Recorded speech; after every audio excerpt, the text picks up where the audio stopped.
Boa noite. Hoje iremos apresentar os principais passos que deve percorrer uma mulher que pretende realizar o procedimento de aborto devido a um estupro.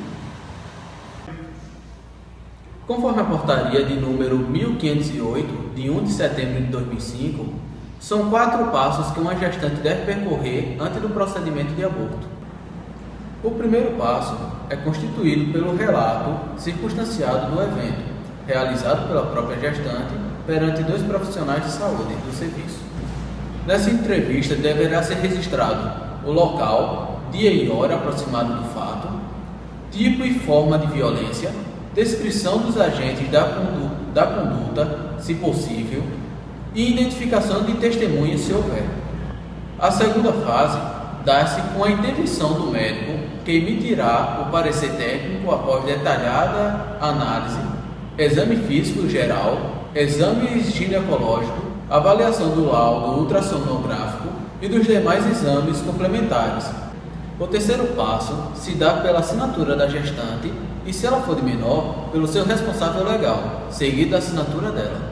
A quarta fase dá-se pela assinatura do consentimento livre e esclarecido, que segue alguns requisitos: o desconforto e riscos possíveis à saúde, os procedimentos que serão adotados quando a realização dessa intervenção médica, a forma de acompanhamento e assistência, assim como os profissionais responsáveis e a garantia do sigilo que assegura sua privacidade. Estamos agora ao vivo com Gabriel, procurando as informações das pessoas a respeito do aborto. Boa noite, Gabriel.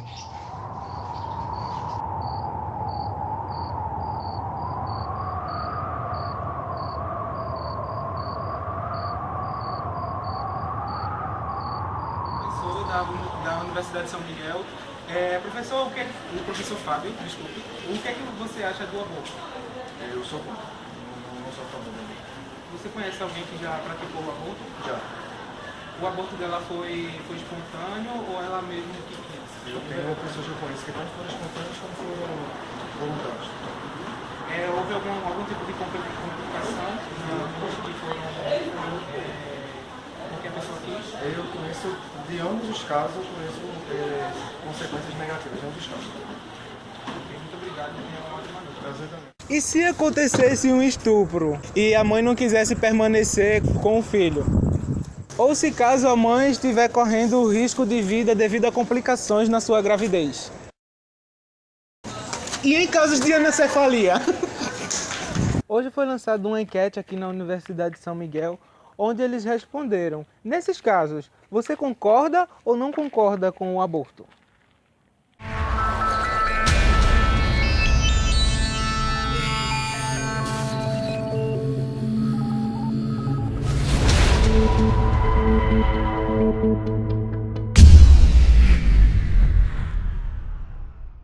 Não. Não ao aborto. Sim. Sou contra. Sim. Do aborto, mas apenas em situações específicas, como, por exemplo, quando a mulher sofre de violência sexual ou a gravidez a espalha da mulher. Fora essas questões, não existe desculpa para a prática do aborto. Eu acho que tem que ficar do jeito que está. Bebês anencéfalos e vítimas de estupro que podem abortar. Apesar da existência da portaria, muitas mulheres se submetem ao aborto clandestino, como podemos ver em cenas a seguir. Fica assim. Quando você descobriu e como você se sentiu? Eu estava no 3º ano do colegial e eu fui passar o carnaval com meu namorado na época. Fiquei bêbada, transei sem camisinha e engravidei. Fiz exame de sangue. Foi um pesadelo.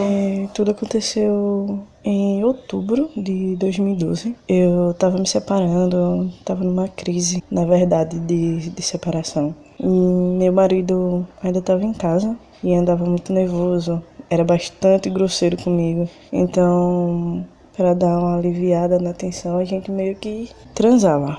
E em 10 anos que a gente se manteve casado, teve momentos em que uma gravidez seria bem-vinda, o que no momento não era bem-vindo. Por que você não queria continuar com a gravidez? Não queria de jeito nenhum, não só porque não tinha estrutura para cuidar de uma criança, porque seria uma grande decepção para os meus pais. Ele estava desempregado e a nossa relação ela decaiu bastante em função de eu sempre tomar frente das contas em casa. Eu me preocupava com a grana, ele sempre bom, vivendo sem se preocupar. Então, quando eu engravidei, ele ficou feliz, mas na verdade eu sabia que ele só queria se manter casado. Terminei rejeitando. Ficava apavorada com a ideia de ter uma criança pro resto da vida. Tinha colegas que eram estudantes de enfermagem. Peguei um livro e comecei a pesquisar remédios proibidos para gravidez, para o risco de aborto. Não poderia dar a essa criança a vida que ela merecia ter. Se dependesse do meu namorado, a gente teria tido, mas ele também não tinha estruturas. E eu era contra o aborto porque na verdade eu não tinha passado pela situação, não julgava quem abortava. Sempre achei que fosse um direito da mulher, mas dizia para mim mesma que nunca faria. É essa culpa cristã que a gente tem. Então eu fiquei com essa ideia fixa do aborto e pensei, eu não tenho escolha, e comecei a pensar nas questões práticas, de como eu ia fazer. Durante esse tempo você não pode ouvir um bebê chorar, é uma rejeição muito grande. Meu ex-marido, ele disse que não me ajudaria. A ideia de ir a uma clínica me assustava bastante por várias questões. Porque a gente sabe que há fiscalização em clínicas, porque a gente sabe que tem médico que ele é açougueiro, e a gente sabe que é caríssimo. Até que eu encontrei uma ONG, que foi a minha salvação, que me enviaria um remédio e me dava atenção 24 horas. Se eu tinha um pensamento negro, eu mandava um e-mail e eles me respondiam na mesma hora. Porque a gente pensa muita coisa, sabe? Pensamos até em suicídio. É uma rejeição muito grande, é muito forte. Eu acho que além de ser uma rejeição psicológica e emocional, é até mesmo hormonal. É o seu corpo rejeitando e você não tem controle. A gente pensa, eu não vou ter, e que a gente prefere morrer. E quando eu finalmente consegui o remédio, tomei. Tive uma cólica bastante forte, cheguei a ter febre a 40 graus, mas deu certo. Quando você vê que deu certo, é uma mistura de sentimentos, mas o primeiro sentimento foi o de alívio. Eu fui a um hospital de uma cidade vizinha e nem precisei fazer a curetragem. A mulher que me atendeu notou na hora que não era um aborto espontâneo. Ela foi bacana e me mandou para casa para repousar. Seus pais em algum momento soube, você compartilhou com alguém esse momento?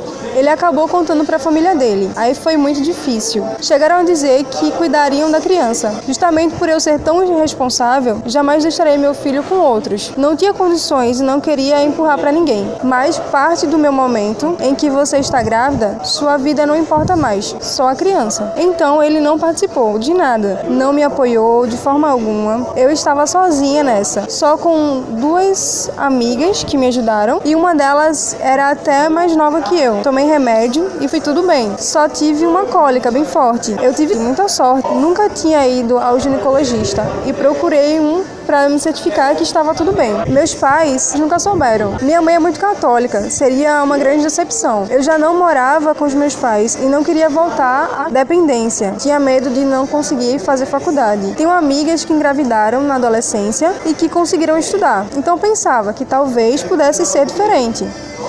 Não tive condições de contar para os meus pais. Minha mãe está cada vez mais idosa e cada vez mais católica. A religião é uma presença muito forte para ela. E por isso seria bem difícil ela aceitar e entender. As minhas irmãs souberam. Teve uma que me apoiou, outra nem tanto, até porque ela passou a vida tentando engravidar. Até hoje ela tá com 44 anos e não consegue engravidar. Então, no caso dela, foi chocante, foi difícil poder entender a minha rejeição. Sentimentalmente falando, como você se sentiu ou como se sente hoje? Durante 10 anos, eu me lembrei disso. Todos os dias eu me senti culpada. Mas a minha história era diferente. Os meus pais são diferentes. Hoje sei que foi a melhor decisão.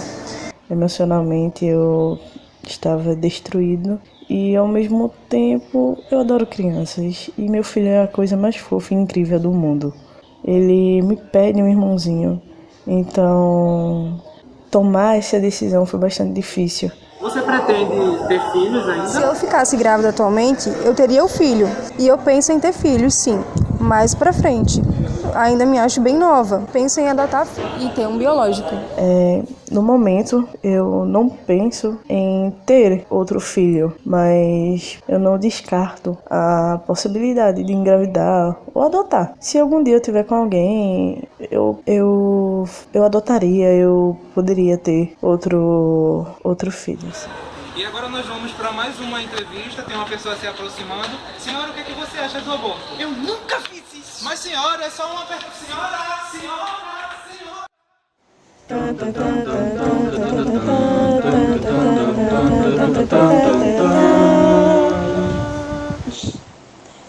Vibrou aí no final, minha gente. Mas tá bom.